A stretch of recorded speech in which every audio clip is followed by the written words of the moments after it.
Vamos abrir as nossas Bíblias para a nossa meditação. Neemias capítulo 8.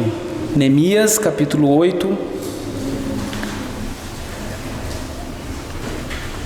Eu farei a leitura dos versos 1 a 12. Peço aos irmãos que acompanhem atentamente.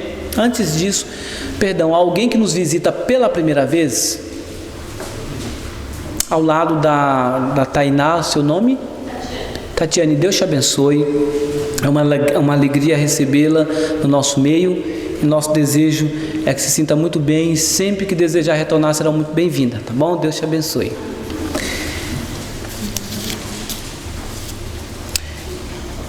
Diz assim a palavra do Senhor, Neemias capítulo 8, versos de 1 a 12.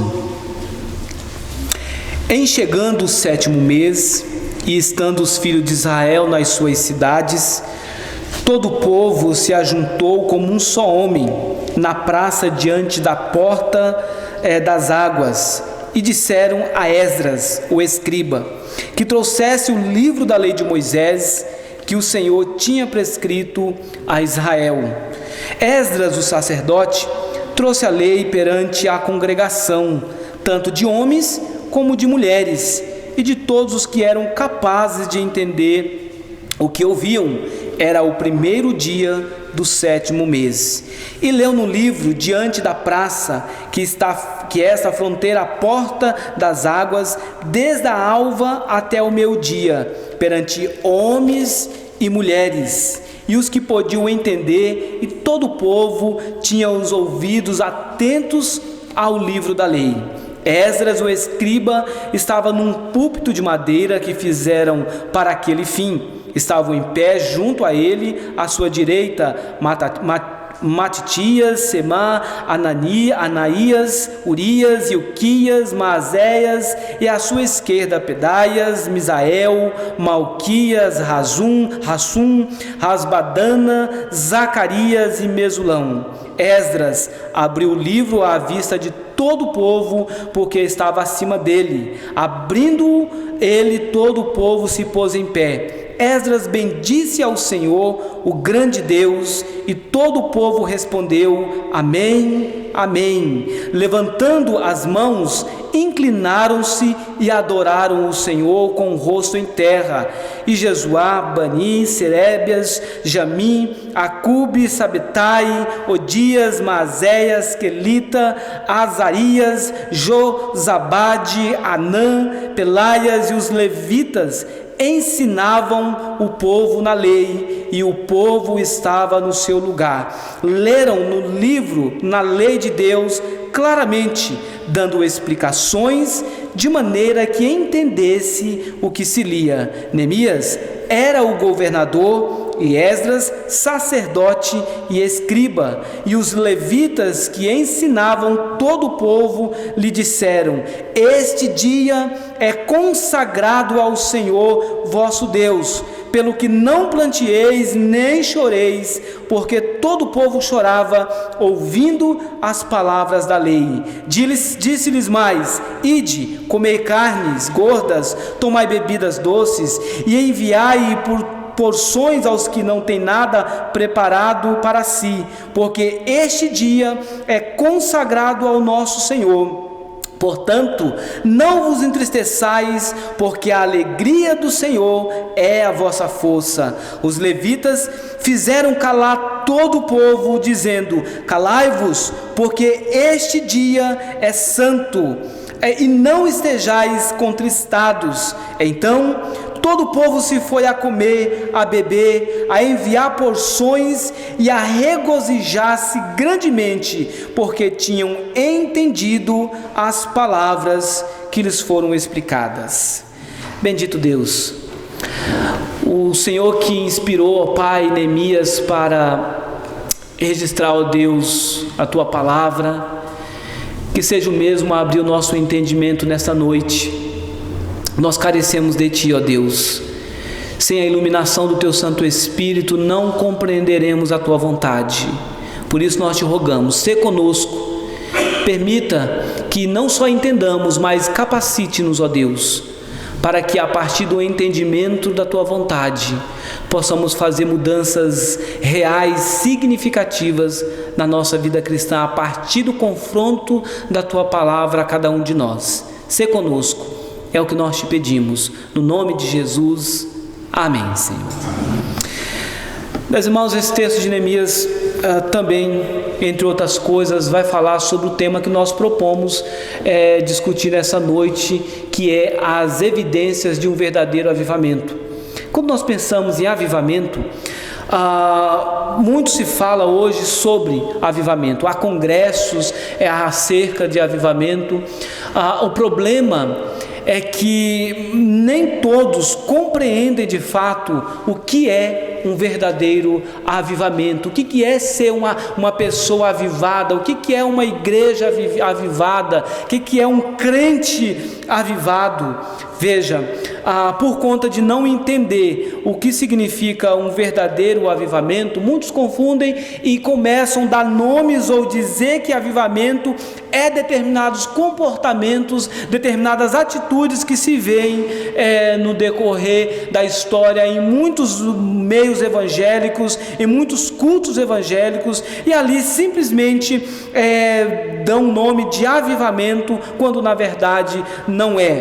Por exemplo, é muito comum nós vermos na história pessoas atribuindo o avivamento como sendo, ou resumindo o avivamento simplesmente em barulhos, histerias exacerbadas, movimentos, manifestações aparentemente espirituais.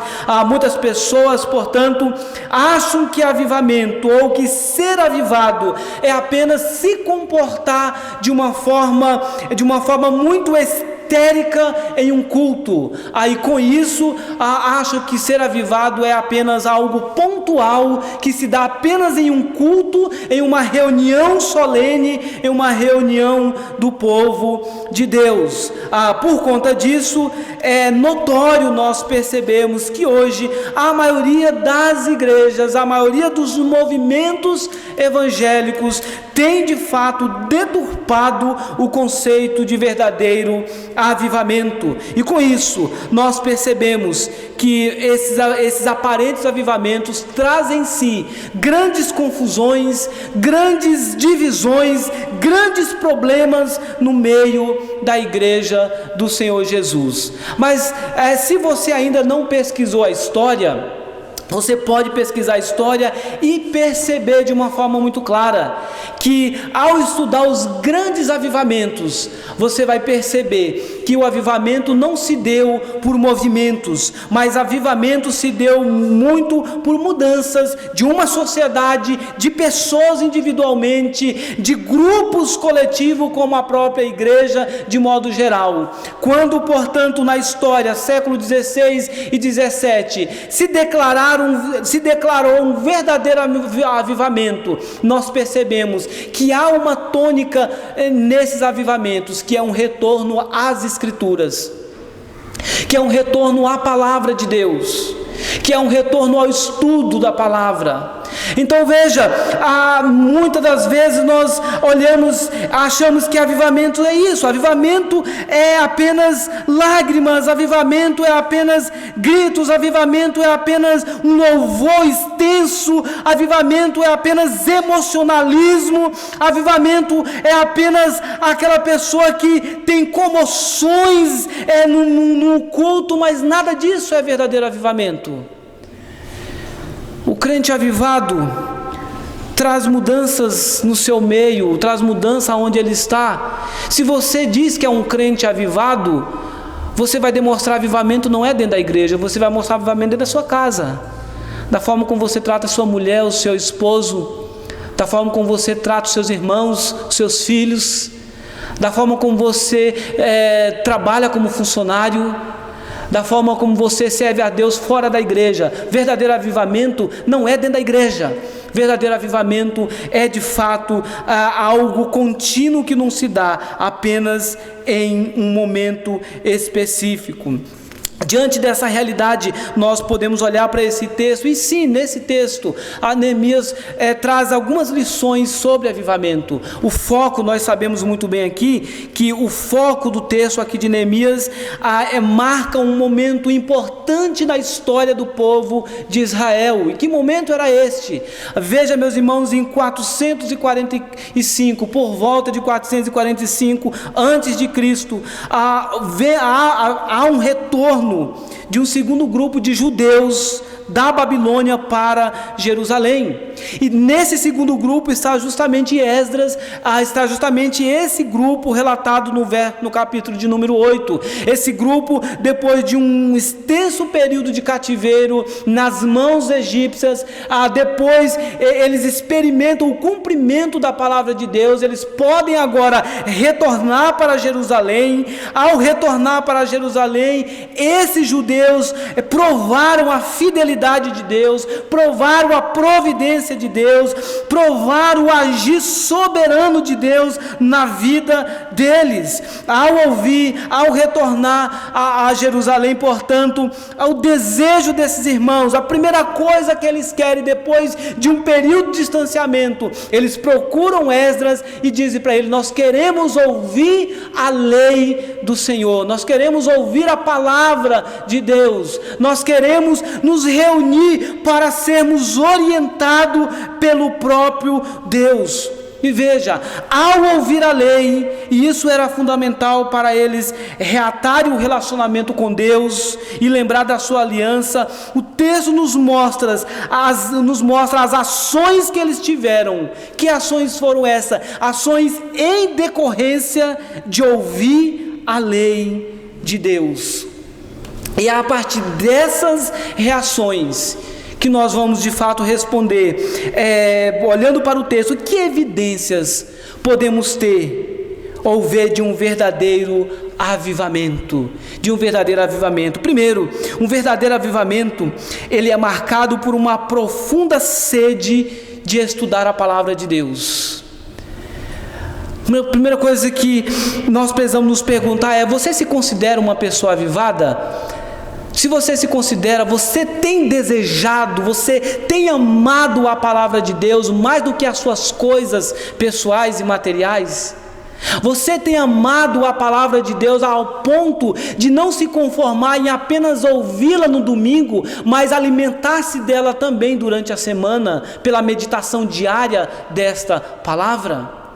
Veja, meus irmãos, que o que nós vemos de fato é isso. O povo, portanto, tem uma profunda sede de estudar a palavra de Deus, e como consequência, perceba que esse povo, portanto, deseja adorar a Deus em decorrência dessa palavra. Então veja, o texto vai dizer, portanto, que Esdras, o sacerdote, trouxe a lei perante a congregação, tanto de homens como de mulheres, e todos os que eram capazes de entender o que ouviam.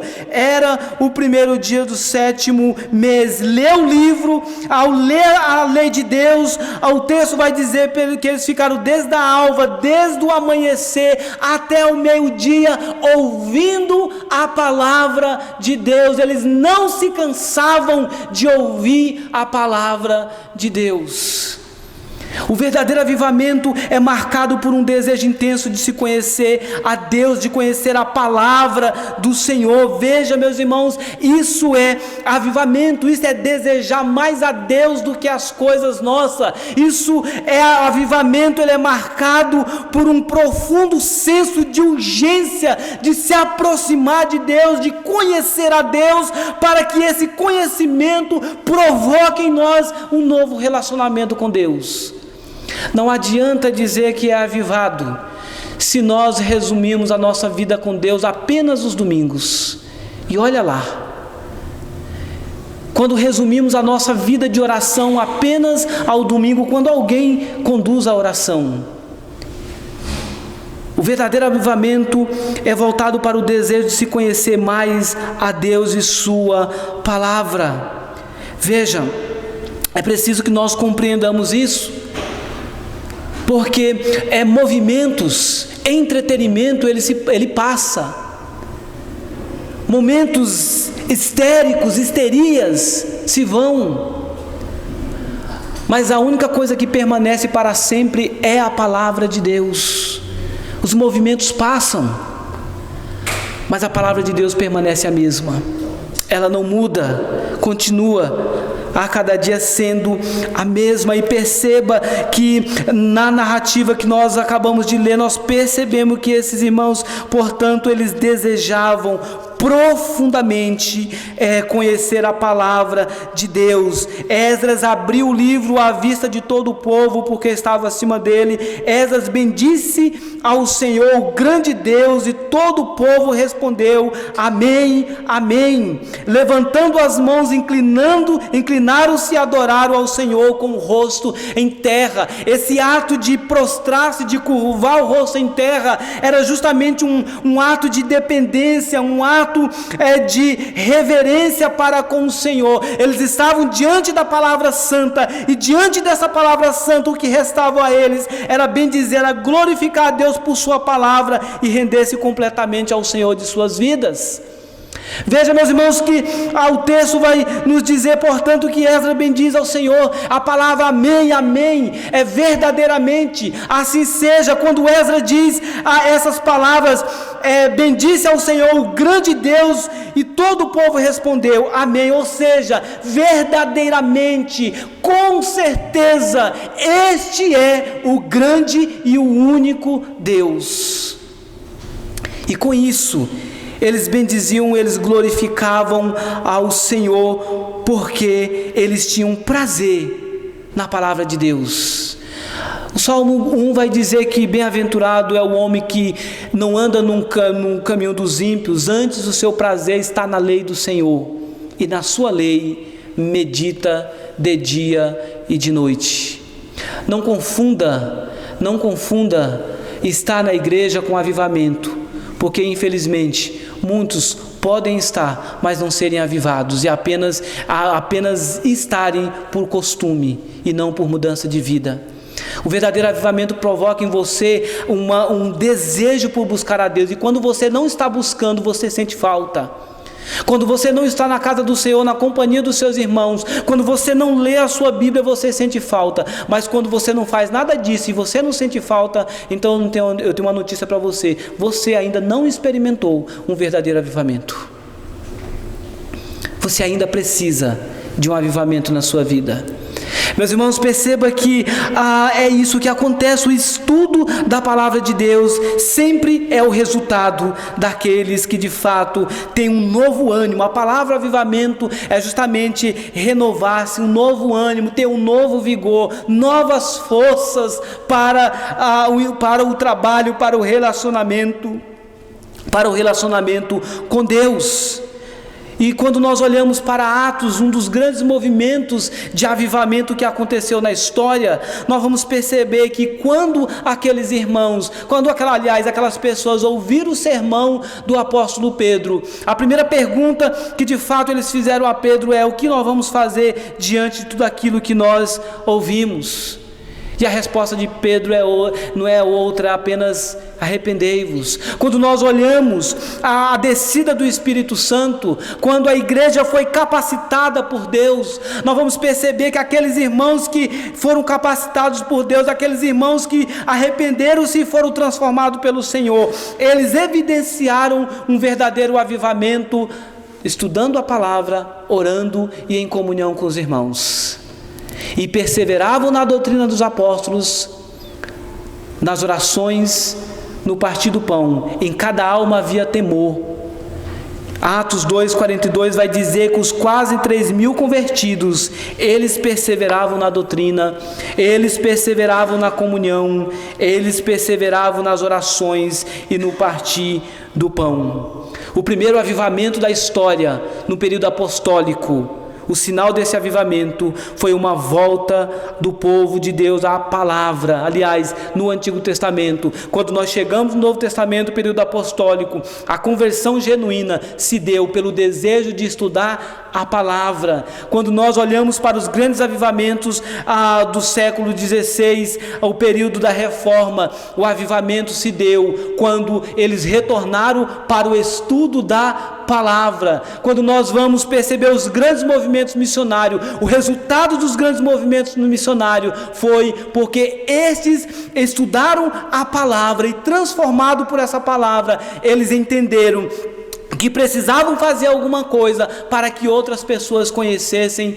a Deus. Quando John Piper define missões, ele vai dizer que as missões existem, que o foco principal da igreja é a adoração e pregação da palavra. As missões existem porque não há adoração, porque não há verdadeira transformação. E quando a igreja, portanto, ela sai das quatro paredes, ela imbuída por um sentimento de avivamento, de responsabilidade, quando essa igreja que tem fome por Deus e sua palavra sai para pregar essa palavra, muitas outras vidas são transformadas, e com isso essas pessoas que não conheciam a Deus, conhecendo esse Deus, também terão deleite na palavra de Deus. Você tem sede da palavra de Deus? Você tem fome pela palavra de Deus? Ou a sua Bíblia é apenas um acessório que você leva, mas pouco você consulta? Você quer conhecer a Deus, mas não quer estudar a sua palavra. Você quer ter uma vida de fortalecimento espiritual. Senhor, eu quero ter uma vida de fortalecimento, eu quero passar pelas tempestades fortalecido no Senhor. Se você não for a palavra para estudá-la, você não vai ser fortalecido pelo Senhor.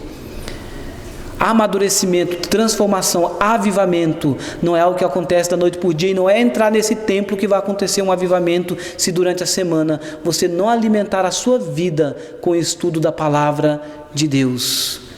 Porque avivamento não é pontual, é contínuo, e é preciso ser marcado pelo desejo de se conhecer mais a Deus. O verdadeiro avivamento é obra de Deus, é obra de Deus. Reverendo Hernandes, falando sobre avivamento, ele vai dizer que todo avivamento é marcado pela oração, muita oração. Nas suas palavras, abre aspas, hoje falamos muito em oração, mas oramos pouco. Temos grandes tratados teológicos sobre oração, mas não oramos. Pregamos sobre oração, mas não oramos. Quando estamos em um avivamento, a igreja é acordada de sua letargia e começa a ter prazer na oração. Essa passa a ser uma necessidade imperativa, intransferível e impostergável.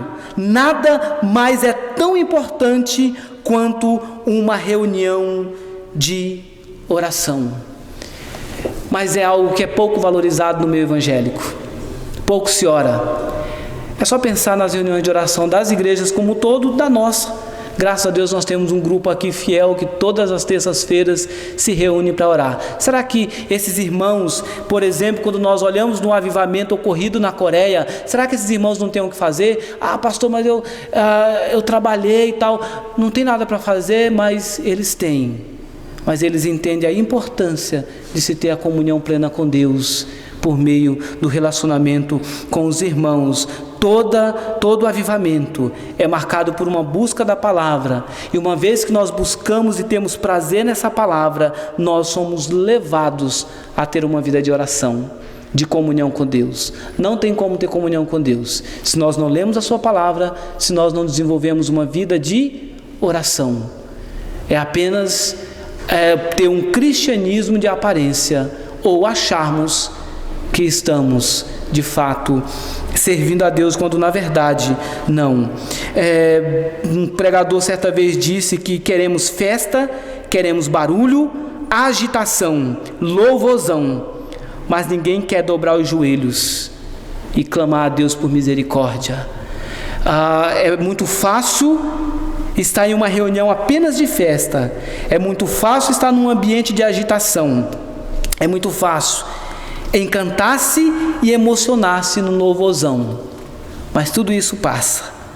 Avivamento não é isso. Avivamento não é movimento. Avivamento é desejo por Deus, por sua palavra. Segunda verdade, uma segunda evidência de avivamento é que o avivamento ele é marcado por quebrantamento na presença do Senhor.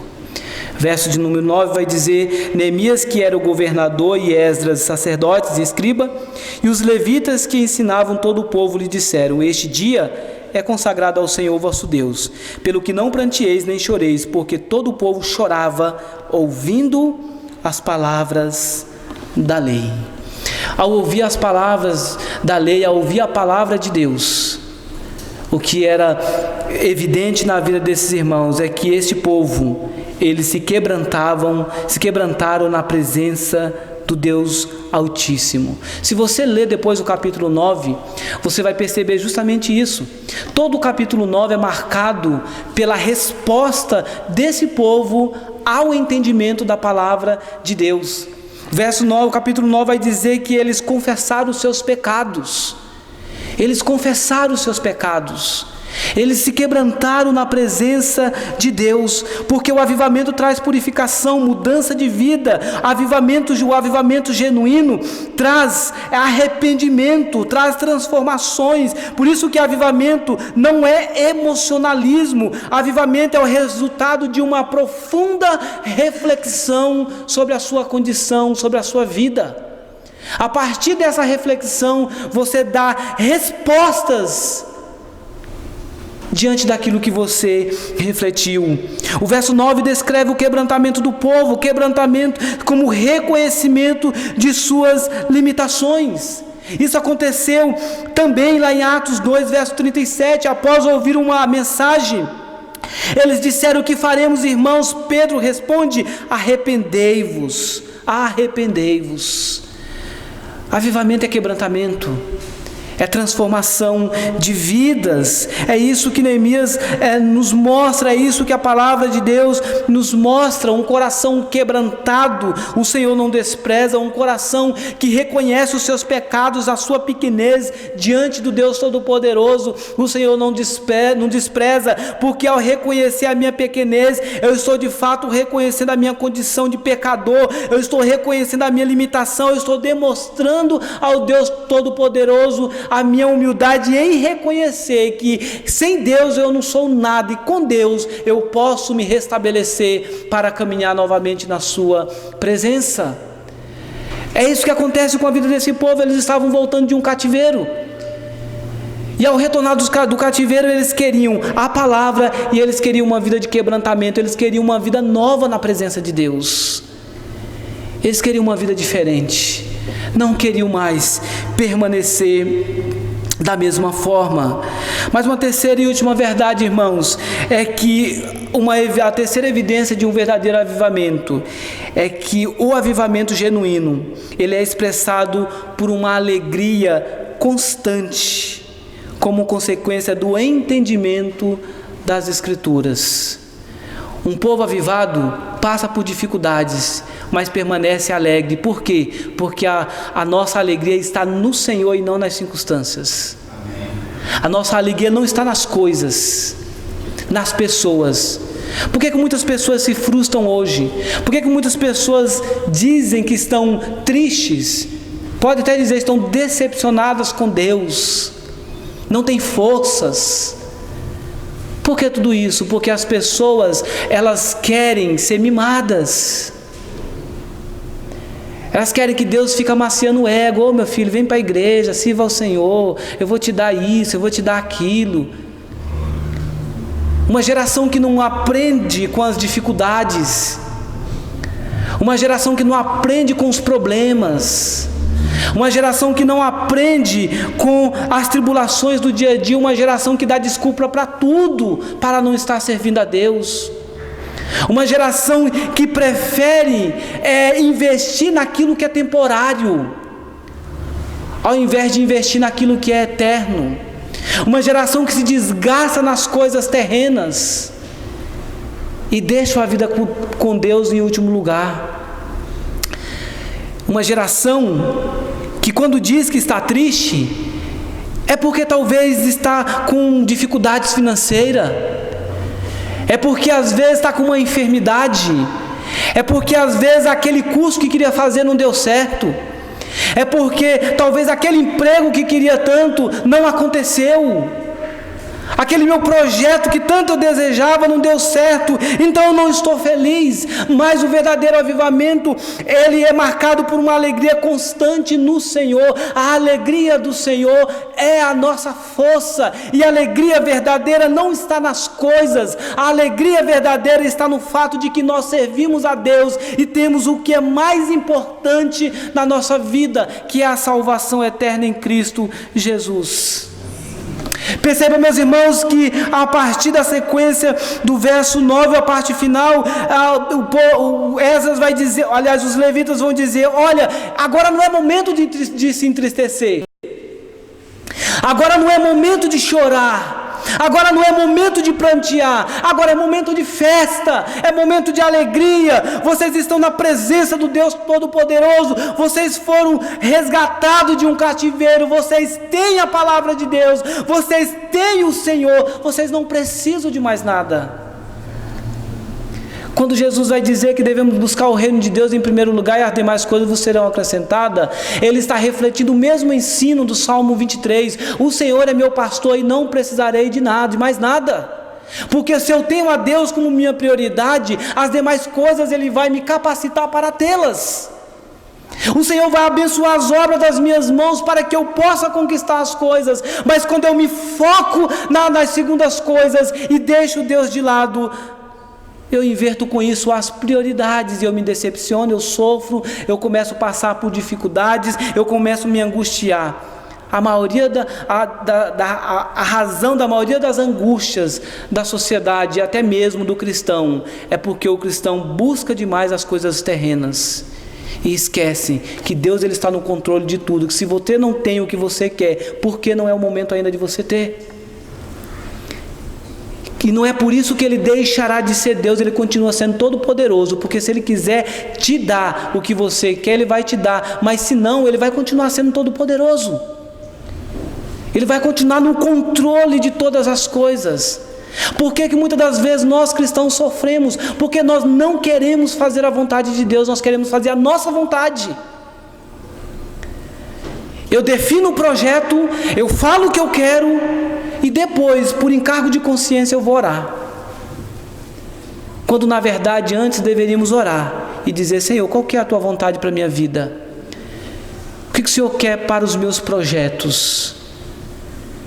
Meus irmãos, aquele dia devia ser um dia santificado, um dia separado ao Senhor, onde o povo de Deus deveria recobrar os termos da aliança. E qual que eram os termos da aliança? Era de fidelidade, a fidelidade de Deus para com o seu povo, para com a sua palavra. Aliás, Deus ele empenhou a sua palavra a Abraão, Isaque e Jacó. O Deus fiel, o Deus autêntico, permanecia fiel à sua palavra, e esse povo deveria se lembrar disso. O povo de Israel deveria se lembrar que a volta deles era resultado da fidelidade de Deus, era resultado da fidelidade do Senhor em cumprir cada uma das suas promessas. Por isso, eles deveriam, alegres na presença do Senhor, permanecer contentes, regozijando-se. Veja o que o texto vai dizer: a alegria, porque a alegria do Senhor. Portanto, não vos entristeçais, verso 10. Por que não devemos nos entristecer? Porque a alegria do Senhor é a nossa força. A parte final do verso de número 12 vai dizer: regozijar-se grandemente. Eles se regozijavam grandemente. Por que eles se alegravam profundamente? Porque eles haviam entendido a palavra de Deus. Será que você tem entendido a palavra de Deus? Será que você tem compreendido? Não é conhecer. Conhecer nós conhecemos muito. Mas você tem entendido aquilo que você lê? Porque quando nós entendemos a palavra, mudanças acontecem na nossa vida. Mudanças acontecem. O entendimento ele precisa ser acompanhado de transformação de vida, de mudança. É preciso que isso aconteça. O texto vai dizer que eles compreenderam as Escrituras. Paulo vai dizer lá em Filipenses: alegrai-vos sempre no Senhor. Outra vez digo, alegrai-vos.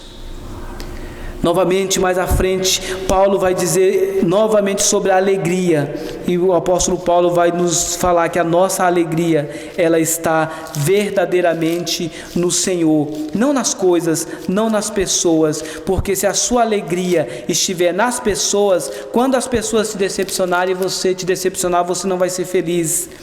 Se a sua alegria está no seu salário, quando você não o tiver, você vai dizer que não está mais feliz.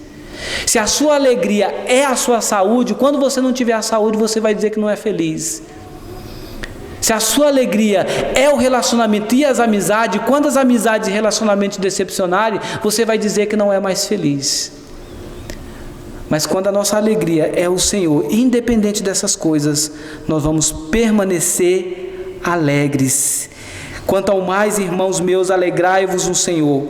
A mim não me desgosta, e é segurança para vós outros que eu escreva as mesmas coisas. Irmãos, ser avivado é desejar a palavra de Deus, é quebrantar-se confessando os pecados continuamente na presença do Senhor. Ser avivado é, apesar das tribulações, permanecer contente, alegre, servindo ao Senhor. Isso é um verdadeiro avivamento. Não é emoção, não é barulho, nada disso. Verdadeiro avivamento traz mudanças em todas as áreas da sua vida. Portanto, nessa noite, será que você tem tido essas evidências? Você tem tido sede pela palavra de Deus? Você tem sentido desejo de adorá-lo pelo que Ele é, constantemente? Quando não está na presença de Deus, adorando o Senhor, quando não está lendo a sua palavra, você sente essa falta? Será que você, de fato, é uma pessoa quebrantada, que se humilha diante do Senhor, reconhecendo que nada você é sem Cristo?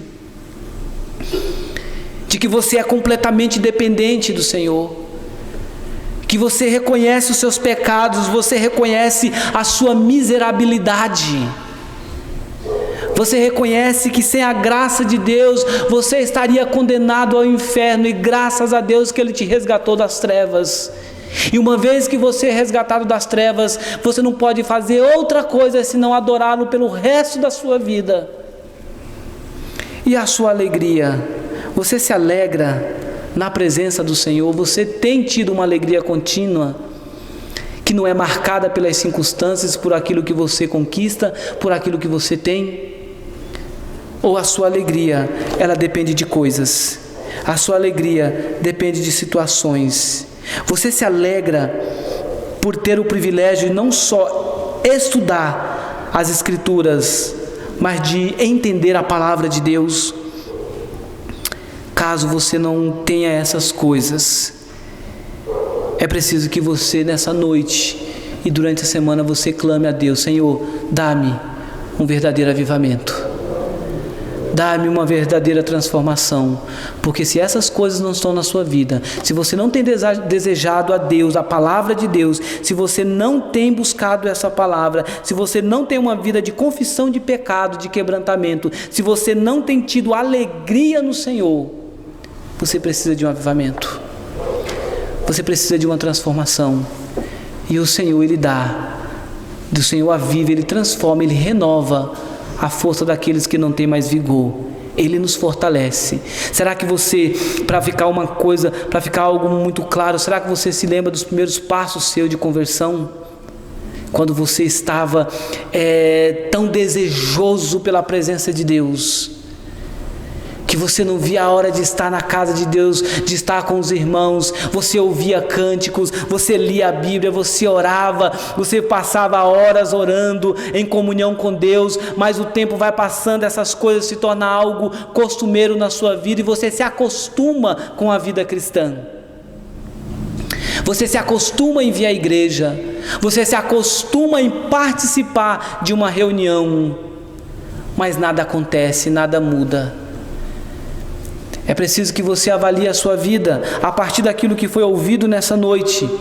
E que você deseje que o ano de 2020, caso você não tenha experimentado um verdadeiro avivamento, que você ore ao Senhor, clame: Senhor, renova-me, como nós cantamos nessa noite. Renova-me, Senhor, eu não quero mais ser igual, tudo que há em mim precisa ser mudado. O Senhor mude a minha vida, mude, me quebrante, me transforme, mude os meus desejos, meu coração, mude, Senhor, as minhas perspectivas, para que eu possa desejar, eu possa amar mais o Senhor do que as coisas, eu posso amar mais o Senhor do que o esposo, mais o Senhor do que a esposa, amar mais o Senhor do que a namorada e o namorado, amar mais o Senhor do que o trabalho, porque se eu amar mais o Senhor do que essas coisas, eu vou fazer todas essas coisas sim, mas eu terei o Senhor como prioridade máxima na minha vida. Quebranta-me, Senhor, para que eu deseje de fato conhecer a Tua palavra, para que de fato eu tenha uma vida diferente na Tua presença, para que eu não me acostume a ser cristão,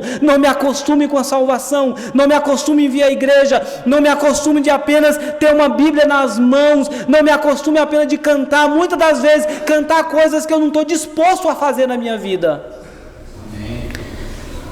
Como muitas vezes nós louvamos: eu olho para a cruz eu vou, teu querer participar, teu querer realizar. Será que de fato é aquilo que nós expressamos de lábios? Senhor, eu olho para a cruz, é na tua cruz que eu estou focando, eu quero teu querer participar, eu quero viver a tua vontade. Mas amanhã você vai fazer a sua, mas amanhã você vai fazer do seu jeito, mas amanhã você vai fazer de qualquer jeito.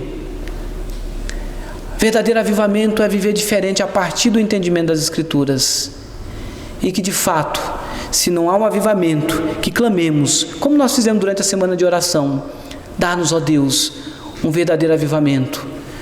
A história nos conta que no período dos puritanos, quando a Inglaterra ela foi transformada, diz que essa transformação, tanto na Inglaterra como na Escócia, primeiro se deu por meio de 3 pessoas que começaram a orar a Deus. E a história nos conta que o movimento de avivamento naquele local foi tão grande que na hora dos cultos, por exemplo, bares eram fechados, mercados eram fechados, todos os comércios eram fechados, porque as pessoas queriam estar na igreja adorando a Deus junto com aqueles irmãos.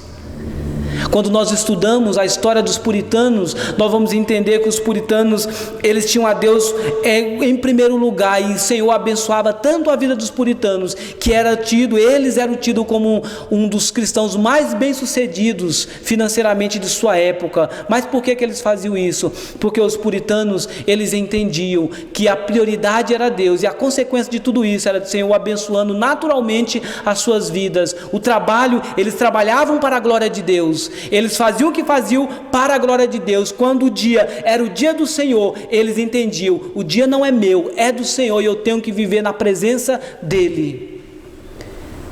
Isso é ser avivado, isso é priorizar Deus e não a nós. Que de fato haja um verdadeiro avivamento, e se somos avivados, se essas evidências estão em sua vida, que você continue orando para que o Senhor continue te fortalecendo, e que a sua vida seja um instrumento poderoso de Deus para a mudança de vidas. Ao clamar, ao querer que o outro seja avivado, que você seja avivado. Ao querer mudança na vida do outro, que você mude primeiro, que você deseje a palavra de Deus primeiro. Não queira que o outro tenha algo que você não tem. Quando nós evangelizamos, a autoridade da evangelização, ela emana do nosso exemplo, porque quando nós vivemos aquilo que nós pregamos, de fato, aquilo que nós falamos vem com autoridade, com poder para transformar. Que Deus nos ajude a de fato vivermos dessa forma, em nome de Jesus. Amém.